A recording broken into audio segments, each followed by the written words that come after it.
जी एक क्वेश्चन और आपको स्क्रीन पे डिस्प्ले हो रहा है, वो भी गुडविल का ही क्वेश्चन है। Business has earned an average profit of 1 lakh during the last few years and by normal rate of return आपको 10% दिया हुआ है। Find out the goodwill. Capitalisation of super profit से कह रहे हैं, तो कैपिटलाइजेशन ऑफ सुपर प्रॉफिट से निकालने के लिए पहले आपको सुपर प्रॉफिट निकालना है, उसके लिए एवरेज प्रॉफिट और नॉर्मल प्रॉफिट दोनों चाहिए। Goodwill 3 years of purchase of super profit पे निकालने। Asset of the business are 10 lakh and external liabilities are 1 lakh. चलो जी सॉल्व करना स्टार्ट करते हैं। ठीक है, आता है तो करना, अब तक तो आ जाना चाहिए। तो मैंने ना सॉल्यूशन तैयार किया हुआ है, फटाफट वाला काम करेंगे, समझाऊंगी बस।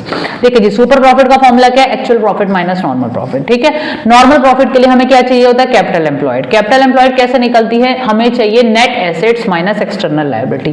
कैपिटल एम्प्लॉयड निकालने की दो अप्रोच है, एसेट साइड से भी निकलती है, लायबिलिटी साइड से भी निकलती है। अलग से मेरी वीडियो बनी हुई, वो क्लियर करके जाना, क्योंकि वो रेशो एनालिसिस में भी चाहिए। यहाँ जहाँ डेटा है, यहाँ पर आपको एसेट्स गिवन है, एक्सटर्नल लायबिलिटीज गिवन है, तो डायरेक्टली फटाफट निकल जाएगा। लेकिन इसमें भी एक अप्रोच है।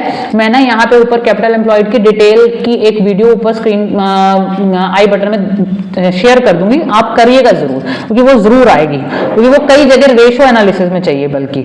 अच्छा, कैपिटल एम्प्लॉयड का net assets minus external liabilities, 10 lakh की आपकी नेट एसेट्स हैं, 1,80,000 रुपए की आपकी लायबिलिटी है, तो 8,20,000 की आपकी क्या आ गई?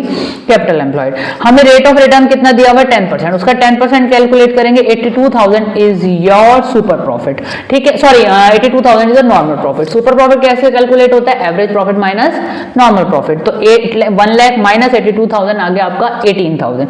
18,000 is your super profit. Goodwill निकालनी है तो 3 ईयर ऑफ परचेज से मल्टीप्लाई करेंगे, तो आपने 18,000 इंटू 3 किया, 54,000 आपकी आ गई गुडविल। ये तो हुआ आपका सेकंड वाला केस। ऊपर पूछा कैपिटलाइजेशन ऑफ सुपर प्रॉफिट वाला, जो फर्स्ट केस है। अब उस पर भी वर्क करते हैं। तो उसके लिए आपको क्या करना है? कैपिटलाइजेशन ऑफ सुपर प्रॉफिट के लिए उसका फॉर्मूला क्या होता है? गुडविल कैलकुलेट करने का डायरेक्ट फॉर्मूला लगता है उसका।